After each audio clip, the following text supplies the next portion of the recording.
Good morning, good afternoon. Let's make sure that our pen tablets are going to work with Photoshop.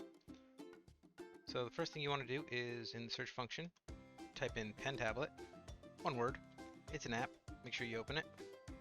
Once you open the application, you want to make sure that Windows Ink is checked. This is the part that lets Photoshop use the pen pressure. If Windows Ink is checked, you can pretty much just close it. Now I'm going to test my pen pressure. Let's just make a custom, doesn't really matter. Alright, the next step for your pen pressure is, one, make sure that, so now instead of using my mouse, this is my pen moving around. If you hold the pen floating close but not touching to the tablet, you will start moving.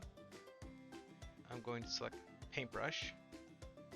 Now up for paintbrush, what you want to do, select under your brushes, go with, see how it says pressure for size?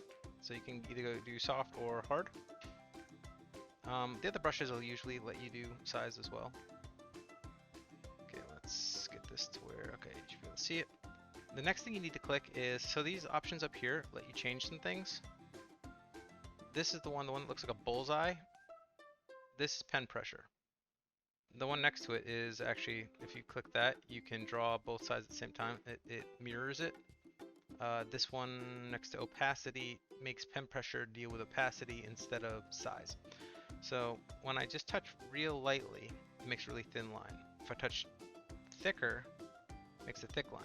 And now if I go from thin to thick to thin, see, so you can see the difference in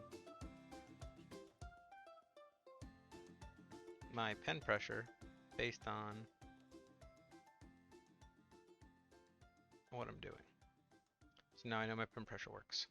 And that's it. That's how you make the tablet for XP Pen apply pressure in Photoshop.